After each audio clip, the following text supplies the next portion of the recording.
কিয় আজি তাৰ ঘৰত কিবা অনুষ্ঠান আছে নেকি? অনুষ্ঠান মানে মালিকৰ সন্তানৰ কিবা জন্মদিন পালন কৰিব। বহুতৰ কাম কাজ কৰিব লাগে। জন্মদিন বুজি পাইছো। কাম কাজ শেষ কৰি সোনকালে ঘৰত গুচি আহিবা। আজিকালিৰ দিন সিমান ভাল নহয়, কিমান যে দুৰ্ঘটনা ঘটি আছে। হ'ব মা, সোনকালে গুচি আহিম।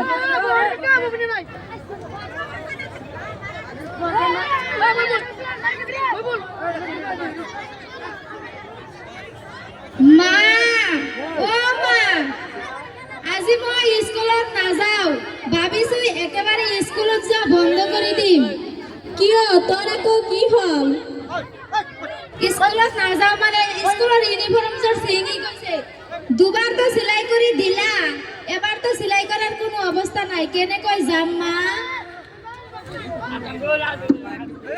দুই এদিন কষ্ট কৰি যোৱা, দেউতাই আহিলে তোৰ বাবে নতুন কাপোৰ বনাই দিব কম। হ'ব মা।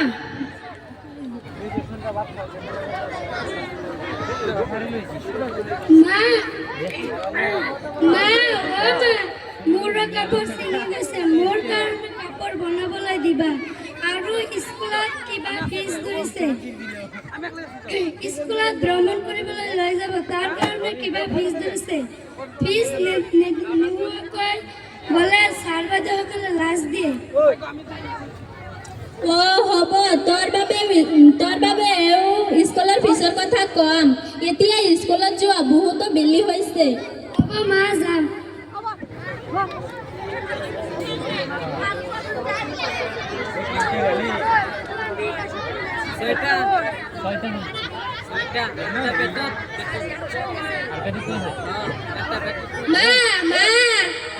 মোৰ বৰ ভোক লাগিছে, কিবা খাবলৈ দিয়াচোন। 10-5 টকা থাকিলে এটা দিয়াচোন। দোকানত যাই বিস্কুট কিনি খাম। অলপ ধৈৰ্য ধৰা, ভাত ৰান্ধি আছো, ভাত হ'লে খাবলৈ দিম।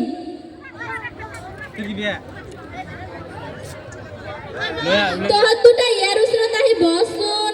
জ্বৰত ইয়াৰ গা পুৰি যাই আছে। মানুহটোৰ অলপো চিন্তা নাই, ক'ত যায় যে পুৰি আছে নাজানো। ইমান যন্ত্ৰণা আৰু মোৰ সহ্য নহয়।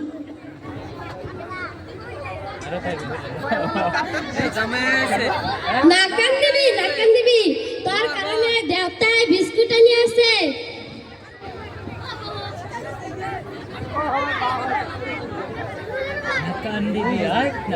ঐ ছোৱালীৰ মা, ঘৰত ইমান কিহৰ মেল পাতি আছা?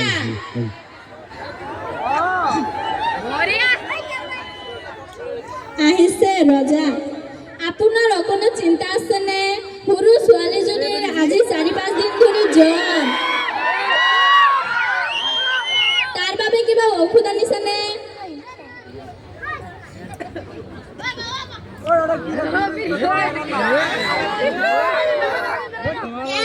দেউতা বিস্কুট আনিছেনে? মোৰ ভোক লাগিছে। দেউতা বিস্কুট আনিছেনে? মোৰ ভোক লাগিছে। যা, দূৰত যা, তহঁতৰ কাৰণে ঘৰত আহিবলৈ মনেই নাযায়।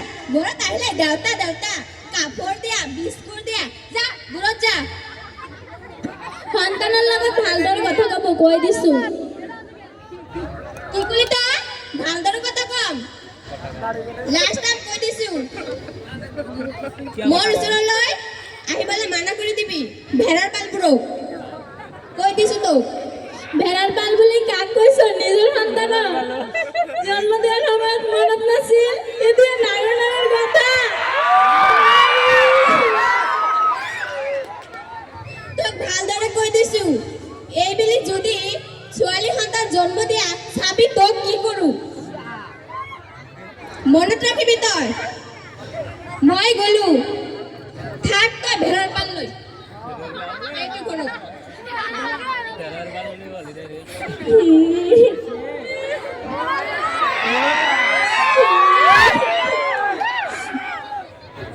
पूरा फुटबॉल टीम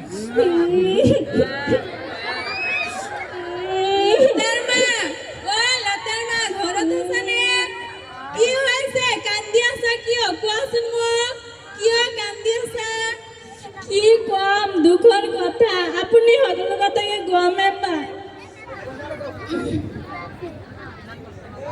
ইমান কষ্টৰ মাজত 6জনী ছোৱালীক ডাঙৰ দীঘল কৰিলো সৰু ছোৱালীজনী 4-5 দিন ধৰি জ্বৰ আজিও ঔষধ অনা নাই ঔষধ অনাৰ কথা ক'লো কোৱাৰ বাবে মোক মাৰধৰ কৰি ঘৰৰ পৰা গুচি গ'ল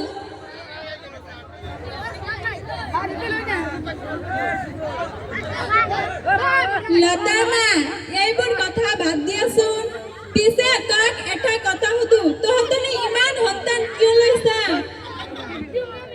সন্তানৰ কথা আৰু কি কম এটা ল'ৰা সন্তানৰ আশাত 6জনী ছোৱালী জন্ম পালে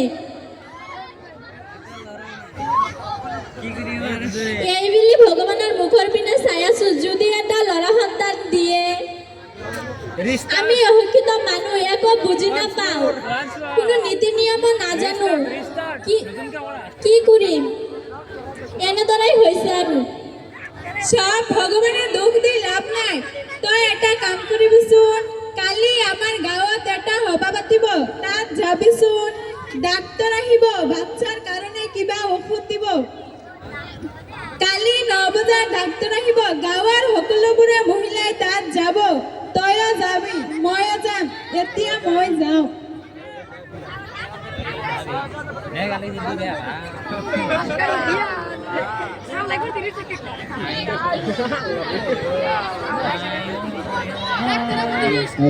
Hello.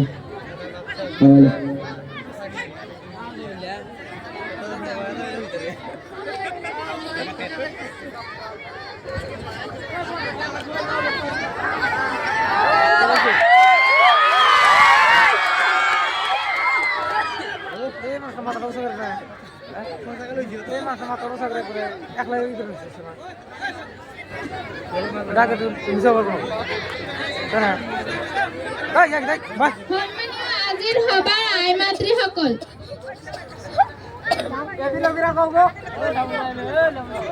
আপোনালোকক আজিৰ এই সভাত নিমন্ত্ৰণ কৰি অনাৰ এটা কাৰণ আছে আপুনি কওকচোন আপোনাৰ ল'ৰা ছোৱালী কেইজন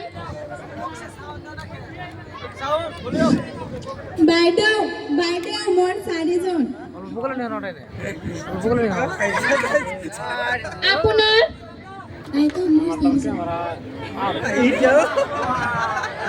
আপোনাৰ কেইজন বাইদেউ মোৰ 5জন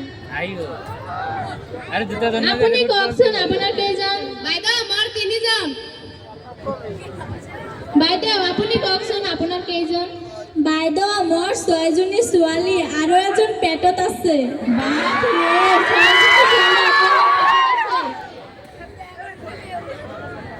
আজি আপোনালোকক আমি একত্ৰিত